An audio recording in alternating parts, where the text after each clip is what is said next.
অন্য একজন দেশের বিতাড়িত প্রত্যাখ্যাত এক মহিলা প্রধানমন্ত্রী ছিলেন তিনি, তার ভরণ পোষণ ইত্যাদি কেন চলবে? এর কারণটা কি? না, আমি প্রথম সারির নিউজ চ্যানেল বা নিউজ পেপারে গত দুদিন আগেও পড়ছিলাম, সেখানে বলা হচ্ছে যে শেখ হাসিনার নামে অনেক মিথ্যা মামলা দেওয়া হয়েছে বাংলাদেশে। তো সেখানে যদি হাসিনাকে ফিরিয়ে দেওয়া হয় সেক্ষেত্রে তার একটা ক্ষতির সম্ভাবনা রয়েছে বা তার উপর একটা আক্রমণের সম্ভাবনা রয়েছে, সেই জন্য ভারত হয়তো আগলে রাখছে তাকে। তা আপনার ইন্টারেস্টটা কি হাসিনাকে রক্ষা করার? আপনার ইন্টারেস্টটা কি আমি এটা বুঝতে পারছি না।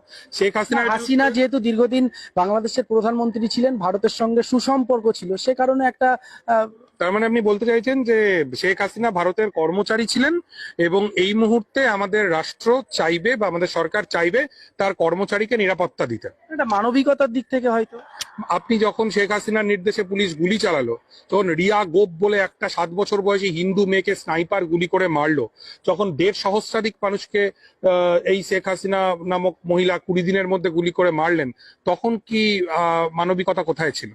তখন সে মানবিকতা কোথায় ছিল? এই গণহত্যার জন্য তো অবশ্যই শেখ হাসিনার বিচার হওয়া উচিত বলে আমি মনে করি।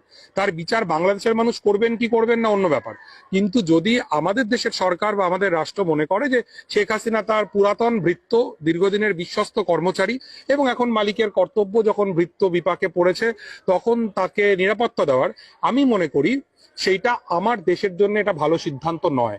শেখ হাসিনার যা হবে বা হবে না সেটা বাংলাদেশের জনগণ বুঝবেন। এবং আবারও বলছি, শেখ হাসিনার আমলেও বাংলাদেশে হিন্দু নির্যাতন যথেষ্ট হয়েছে, সমস্ত বিরোধী কণ্ঠস্বর দমন করা হয়েছে। সেক্ষেত্রে আমাদের তো এই আগ বাড়িয়ে এই ঝুঁকিটা নেওয়ার কোনো দরকার নেই। পৃথিবীর কোনো দেশ এই ভদ্রমহিলাকে কোনো ঠাঁই দিচ্ছেন না। ওর পরিবারের মানুষ তো লন্ডনের এমপি। আমি কর্মসূত্রে লন্ডনে থাকি অনেকটা সময়। লন্ডনের 4 জন বাঙালি এমপির মধ্যে একজন তো এই টিউলিপ সিদ্দিকী। সেই ইউকে সরকার সে পর্যন্ত এই ভদ্রমহিলাকে আশ্রয় দিচ্ছে না। তাহলে আমাদের কি দায় পড়েছে যে শেখ হাসিনাকে আমরা আমরা এখানে আশ্রয় দেব এবং মানুষের গালমন্দের শিকার হব? বাংলাদেশের মানুষের আমাদের তো কোনো প্রয়োজন নেই। আমরা বাংলাদেশের মানুষের সঙ্গে তাদের যে সরকারই আসুক, ডান বাম মধ্যম যাই আসুক, আমরা তাদের সাথে রাষ্ট্র হিসাবে একটা সুস্থ স্বাভাবিক সম্পর্ক নির্মাণ করব। আমি মনে করি বাংলাদেশের মানুষের সঙ্গে আমাদের যে ঐতিহাসিক বন্ধুত্ব ছিল তার ছেদ ঘটার সবচাইতে বড় কারণ হচ্ছে শেখ হাসিনার প্রতি আমাদের পক্ষপাত।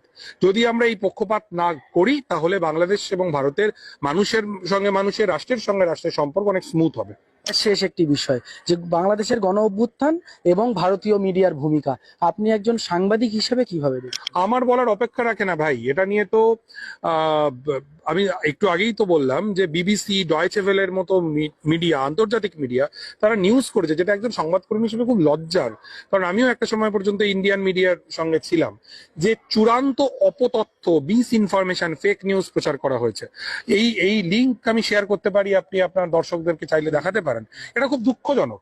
মানে এইরকম অ্যাকচুয়ালি এটা যেটা হয় যে মিডিয়ার ক্রেডিবিলিটি নষ্ট হয়, সেইটা যেন আমরা না করি।